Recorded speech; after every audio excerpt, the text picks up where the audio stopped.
बहुत समय पहले की बात है। बिहार के एक छोटे से नानौता गांव में एक औरत रहती थी, रूपा।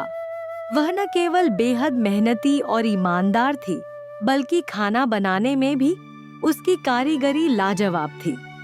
उसके बनाए व्यंजन गांव में दूर दूर तक प्रसिद्ध थे।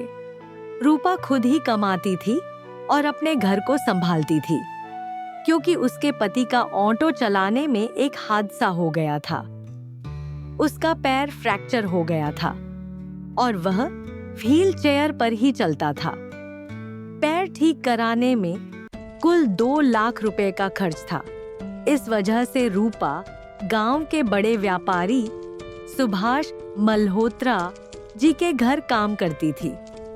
सुभाष मल्होत्रा अपने व्यवसाय के सिलसिले में अक्सर बाहर शहर में रहते थे। घर पर उनकी पत्नी नीता मल्होत्रा और उनकी बेटी पिंकी ही रहती थीं। नीता बहुत घमंडी स्वभाव की थी। वह हमेशा रूपा की किसी न किसी गलती को पकड़कर उसे डांटती रहती थी। एक दिन रूपा काम खत्म करके 20 मिनट देर से घर पहुंची। तभी नीता बोली, ये क्या रे रूपा, कल भी लेट आई थी और आज भी 20 मिनट देर से पहुंची। तुझे रोज रोज देर से आने की बीमारी हो गई है क्या? सोच ले, इस महीने तेरा पगार कट सकता है और पगार भी देर से मिलेगा। अरे मालकिन, आज बस 20 मिनट ही देर हो गई। बच्ची को स्कूल छोड़ने चली गई थी, इसलिए थोड़ा देर हो गया। कल पक्का समय पर आऊंगी मालकिन।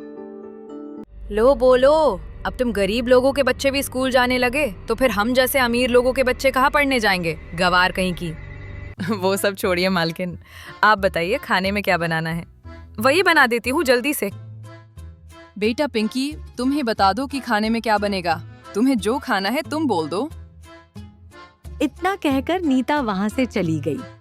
तभी नीता की बेटी पिंकी बोलती है, रूपा आंटी, आप मेरी माँ की बातों का बुरा मत मानिएगा। वैसे आप छोले भटूरे बहुत स्वादिष्ट बनाती हैं। आज आप मेरे लिए छोले भटूरे बना दीजिए।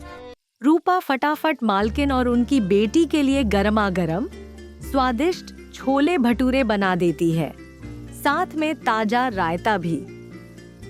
दोनों बड़े मजे से खाना खाने लगते हैं। नीता को मन ही मन छोले भटूरे बहुत अच्छे लगते हैं, लेकिन वह कभी किसी की तारीफ नहीं करती थी, खासकर गरीब लोगों की। घमंड उसके स्वभाव में इस कदर भरा हुआ था। देखते ही देखते रात हो गई। रूपा रात का भी सारा काम निपटाकर अपने घर की ओर चली गई।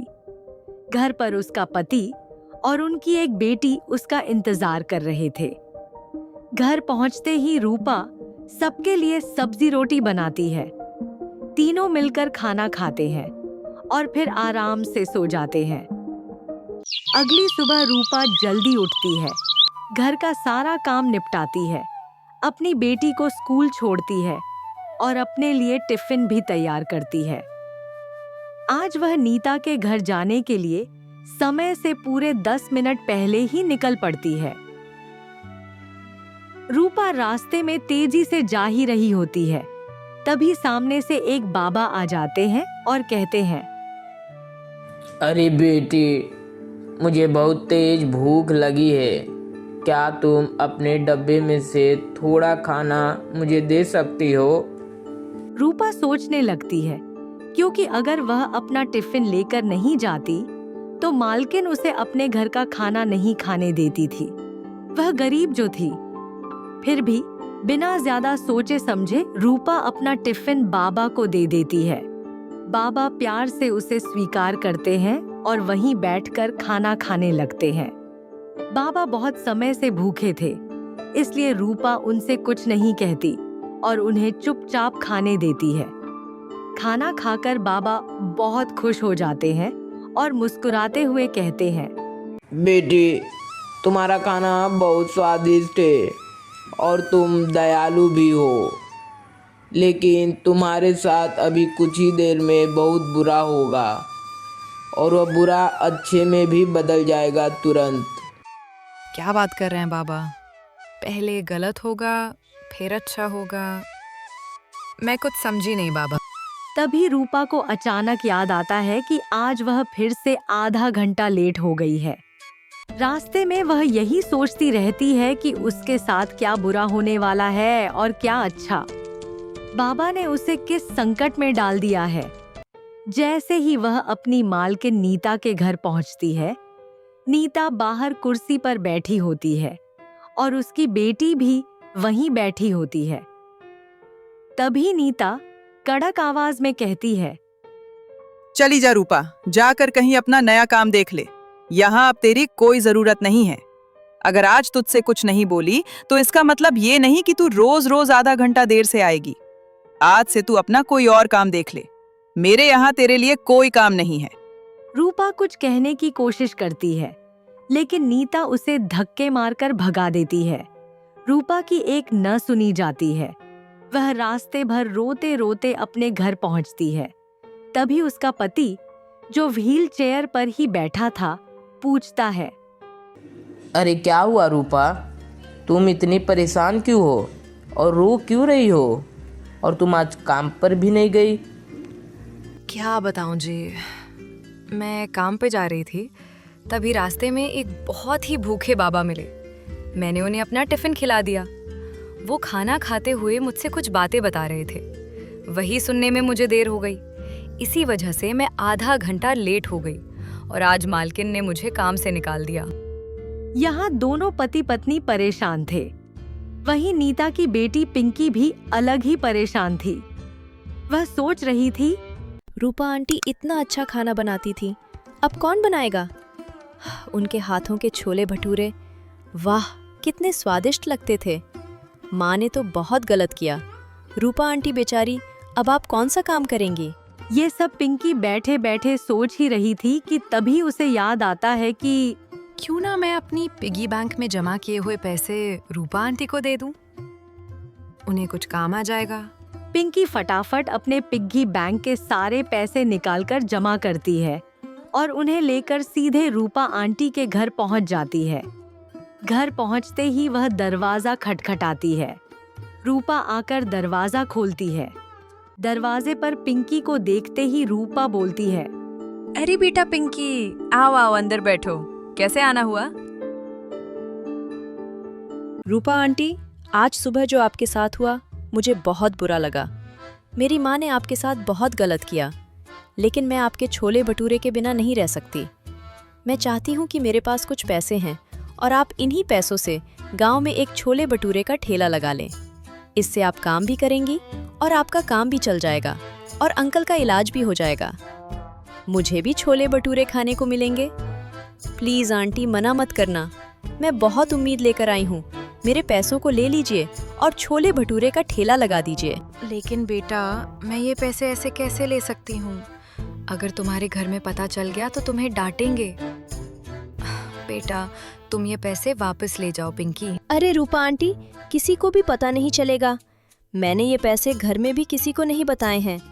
और हाँ, जब आपका छोले भटूरे का धंधा चल पड़ेगा तो आप मुझे धीरे धीरे लौटा दीजिएगा। इससे आपका मुझ पर कोई एहसान भी नहीं रहेगा। आप बेझिझक छोले भटूरे का ठेला लगाकर अपना घर चला सकती हैं। रूपा को पिंकी की बात सही लगती है, क्योंकि उसके पास कोई दूसरा विकल्प भी नहीं था। वह पिंकी के पैसे स्वीकार कर लेती है और पिंकी भी उसके घर से चली जाती है। अगले ही दिन रूपा बाजार जाकर एक बढ़िया सा ठेला ले आती है और खुशी खुशी उस पर छोले भटूरे बेचने की तैयारी में जुट जाती है। वह बाजार की किराने की दुकान से आटा, मैदा, छोले, मसाले और जरूरी सामान खरीद कर लाती है और अपने रसोई घर में बैठकर बड़ी मात्रा में छोले भटूरे बनाने लगती है। जैसे ही छोले भटूरे बनकर तैयार होते हैं, वह उन्हें सजाकर ठेले पर रखती है और गांव के चौक की ओर निकल पड़ती है। वहां खड़े होकर वह बेचने लगती है। उसके छोले भटूरे की खुशबू ऐसी फैलती है कि गांव वाले सूंघते सूंघते खुद ब खुद उसी दिशा में चले आते हैं जहां से वह खुशबू आ रही होती है। अरे बहन, ये खुशबू तो बड़े मज़ेदार है। अब मैं ज़्यादा बोल नहीं सकता, जल्दी से एक प्लेट छोले भटूरे लगा दो। हाँ बहन, मुझे भी एक प्लेट लगाओ और 2 प्लेट छोले भटूरे पार्सल कर दो जल्दी से। और हाँ, प्याज भी डालना। रूपा के ठेले पर देखते ही देखते लंबी लाइन लग जाती है। वह एक के बाद एक सभी ग्राहकों को गरमागरम छोले भटूरे देने लगती है। ग्राहकों की भीड़ इतनी बढ़ जाती है कि रूपा फोन करके जल्दी से अपनी बेटी प्रतिमा को भी बुला लेती है। प्रतिमा भी माँ की मदद में लग जाती है। वह फटाफट ग्राहकों से पैसे लेती है और रूपा छोले भटूरे परोसती जाती है। देखते ही देखते रात हो जाती है और रूपा के सारे छोले भटूरे बिक जाते हैं। रूपा खुशी खुशी घर लौटती है और अपने पति को पैसे देते हुए कहती है, अजी अजी ये देखिए, आज कुल 2500 रुपए की कमाई हुई है। अगर ऐसे ही मेरे छोले भटूरे का ठेला चलता रहा तो मैं कुछ ही दिनों में आपका इलाज करा दूंगी और फिर आप भी दोबारा चलने लगेंगे। रूपा के पति की आंखों में आंसू आ जाते हैं। उसे एहसास होता है कि उसकी पत्नी उसके लिए कितनी बड़ी लड़ाई लड़ रही है। वह खुश भी था कि चलो ठेला चल पड़ा, अब उसका इलाज हो जाएगा और फिर वह भी अपनी पत्नी की मदद कर पाएगा।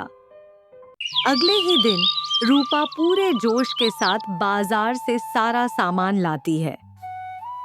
रसोई घर में ढेर सारे छोले भटूरे बनाती है और फिर उन्हें ठेले पर सजाकर बाहर निकल पड़ती है। वह 2-4 ग्राहकों को निपटा ही रही होती है कि तभी वहां एक गाड़ी आकर रुकती है। गाड़ी से एक व्यक्ति उतरता है, साफ सुथरे कपड़े पहने हुए। वह बड़े ही नरम लहजे में कहता है, अरे बहन, छोले भटूरे कैसे हैं? जरा एक प्लेट लगा दो। अरे साहब, एक प्लेट छोले भटूरे 50 रुपए के हैं। अभी लगाती हूँ साहब, जरा 2 मिनट ठहरिए। रूपा उस सज्जन व्यक्ति को एक प्लेट छोले भटूरे परोस देती है। वह बड़े चाव से खाते रहते हैं और खाते समय कुछ भी नहीं बोलते। जैसे ही प्लेट खत्म होती है, वह रूपा को 50,000 रुपये देते हैं और कहते हैं, ये लो बहन, 50,000 रुपए।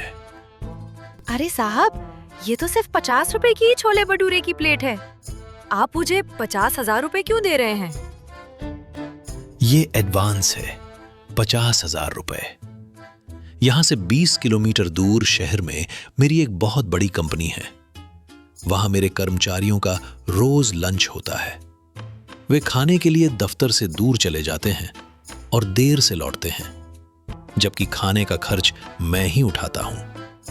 इसलिए मैं चाहता हूं कि आप मेरी कंपनी में रोज छोले भटूरे सप्लाई किया करें, ताकि मैं अपने कर्मचारियों को वहीं खिला सकूं और उन्हें कहीं दूर न जाना पड़े। और हां, आपको देने आने की जरूरत भी नहीं होगी। मेरे आदमी गाड़ी से आएंगे, आप बस पैक करके रख देना, वे खुद लेकर चले जाएंगे। बस इतना ही करना है बहन, प्लीज मना मत करना। रूपा के होश उड़ जाते हैं। उसने जिंदगी में पहली बार इतने सारे पैसे एक साथ देखे थे। वह कुछ बोल भी नहीं पा रही थी। उसे लग रहा था यह सब अचानक कैसे हो गया।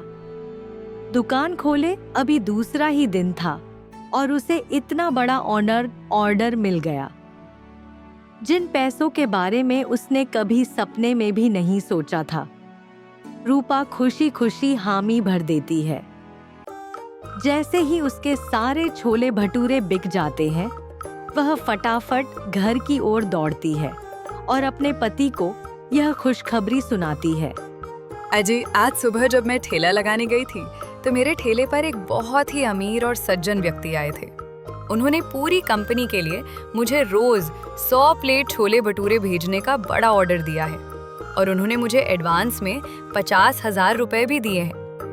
ऐसे में मैं सिर्फ 4 से 5 दिनों में ही आपका इलाज करा सकती हूँ। अब ज्यादा देर नहीं है। उसका पति यह सुनकर बेहद खुश हो गया कि अब उसका इलाज हो जाएगा और वह फिर से ठीक होकर रूपा की मदद कर सकेगा। कुछ ही दिनों में रूपा उस कंपनी को लगातार छोले भटूरे सप्लाई करती रही साथ ही अपना ठेला भी लगाती रही। धीरे धीरे पैसे जमा होते गए। रूपा अपने पति को अस्पताल ले जाकर इलाज कराती है और कुछ ही समय में उसका पति पूरी तरह ठीक हो जाता है। इसके बाद वह पिंकी बेटी के दिए हुए सारे पैसे धीरे धीरे उसे लौटा देती है। ऐसे ही रूपा लगातार कंपनी को छोले भटूरे सप्लाई करती रही और उसका काम दिन ब दिन बढ़ता गया। देखते ही देखते वह बहुत बड़ी बन जाती है। उसका पति भी एक सम्मानित और बड़ा आदमी बन जाता है। दोनों ने अपना एक बड़ा सा घर बनाया, बढ़िया बड़ी गाड़ी ली और फिर खुशहाल जिंदगी बिताने लगे। इस कहानी में पिंकी ननौता गांव से और प्रतिमा कच्ची राज गांव को से थीं। ये नाम हमारे पुराने कहानी वीडियो पर कमेंट में आए थे। अगर आप भी अपना नाम और अपने गांव का नाम कहानी में इस्तेमाल करवाना चाहते हैं तो कृपया अपने नाम और गांव का नाम हमारे कमेंट सेक्शन में जरूर भेजें। चैनल को सब्सक्राइब कर बेल आइकन दबाने पर अगली कहानी आपके नाम से जरूर बनेगी। तो यहीं हमारी कहानी खत्म होती है। अगर आप ऐसे ही और भी कहानियां देखना चाहते हैं तो हमारी कहानी बॉम्ब टून्स चैनल को सब्सक्राइब कर लें और बेल आइकन को दबाएं ताकि हमारी अगली कहानी का नोटिफिकेशन सिर्फ आपको मिले।